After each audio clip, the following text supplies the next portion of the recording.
କେଉଁ ଘରରେ ରହିଲେ ମଣିଷ ଆନନ୍ଦ ପାଏ ସେହି ଘର ବାବଦରେ ଆଲୋଚନା କରିବା। ଆପଣଙ୍କ ମତରେ ଘର ହେଉଛି ମାଟି ବା ପଥର, ଇଟା, ବାଲି, ସିମେଣ୍ଟ, ମାର୍ବଲରେ ତିଆରି ଘର।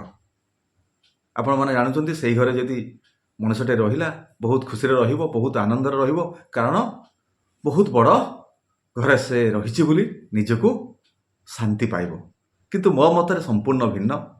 ମୋ ମତରେ ଘର ହେଉଛି ଘ ଅର୍ଥ ଘଟ, ର ଅର୍ଥ ରହେ। ଘଟ ଯେଉଁଠାରେ ରହେ ତାହାକୁ ହିଁ ଘର ବୋଲି କୁହାଯାଏ। ତାହା ହେଉଛି ମୋ ମତରେ।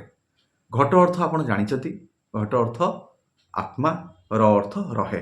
ତେଣୁ ଘଟ କେଉଁଠାରେ ରହେ ନା ଶରୀର ଭିତରେ ରହେ। ପ୍ରତ୍ୟେକ ମଣିଷର ପରମାତ୍ମା ଯେତେବେଳେ ତାକୁ ସୃଷ୍ଟି କରିଥାନ୍ତି ସେତେବେଳେ ସେ ଘଟଟାକୁ ସ୍ଥାପନ କରିଥାନ୍ତି। କେଉଁଠାରେ ନା ପ୍ରତ୍ୟେକ ମଣିଷର ଶରୀର ଭିତରେ। ତେଣୁ ଘଟ ଯେଉଁ ସ୍ଥାପନ କରିଥାନ୍ତି ମଣିଷର ଶରୀର ଭିତରେ, ଯଦି ମଣିଷର ଶରୀର ପ୍ରକୃତରେ ହିଁ ସ୍ୱଚ୍ଛ ଥିବ, ପବିତ୍ର ଥିବ ଏବଂ ସେହି ଶରୀରରେ ଯେଉଁ ହୃଦୟର ମନ୍ଦିର ଅଛି ସେହି ମନ୍ଦିରରେ ଯେତେବେଳେ ଆସି ଘଟ ରହିବ, ନିଶ୍ଚିତ ଭାବରେ ସେ ମଣିଷଟି ଆନନ୍ଦ ଉଲ୍ଲାସରେ ନିଜର ଜୀବନ କାଟିବ। ସେ ଯେଉଁଠାରେ ରହୁ ତାହାର କିଛି ଫରକ ପଡ଼ିବ ନାହିଁ, କାରଣ ତାହା ତ ଯେଉଁ ଶରୀର ପବିତ୍ର ଅଛି, ଘଟ ଆସି ଆବିର୍ଭାବ ହେବା ଦ୍ୱାରା ସେ ଆହୁରି ଆନନ୍ଦ ଅନୁଭବ କରିବ। ଆତ୍ମା ରହିଲେ ହିଁ ପରମାତ୍ମାଙ୍କର କୃପା ରହିବ। ଆତ୍ମା ଯଦି ସ୍ୱଚ୍ଛ ପବିତ୍ର ସ୍ଥାନରେ ରହିଲା ନିଶ୍ଚିତ ଭାବରେ ପରମାତ୍ମାଙ୍କ କୃପା ରହିବ। ପରମାତ୍ମାଙ୍କ କୃପା ରହିଲେ ନିଶ୍ଚିତ ଭାବରେ ମଣିଷ ଆନନ୍ଦ ପାଇବ। କିନ୍ତୁ ଆଜିର ସମାଜରେ ବହୁତ ବଡ଼ ବଡ଼ ଘର ତିଆରି ହେଉଛି, କିନ୍ତୁ ସେଠାରେ ଆନନ୍ଦ ଉଲ୍ଲାସ ବା ହସ ଖୁସି ନାହିଁ। ସଦାସର୍ବଦା ସେ ସ୍ଥାନରେ ହେଇଯାଉଛି ଅଶାନ୍ତିର ସ୍ଥାନ।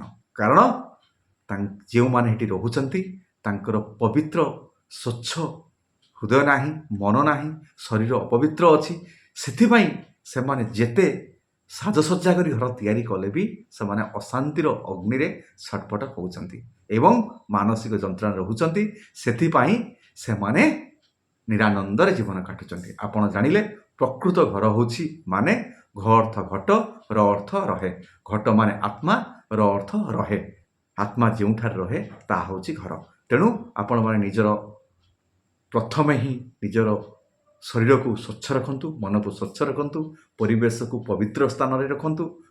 ନିଜର ଶରୀରକୁ ନିଶ୍ଚିତ ଭାବରେ ଆପଣଙ୍କର ଆତ୍ମା ପରମାତ୍ମାଙ୍କର ମିଳନ ହେବ, ଆପଣ ଶାନ୍ତି ପାଇବେ। ତେଣୁ ଆପଣ ଜାଣିଲେ ଘର ମାନେ ହେଉଛି ଘର ଘଟ, ର ଅର୍ଥ ରହେ।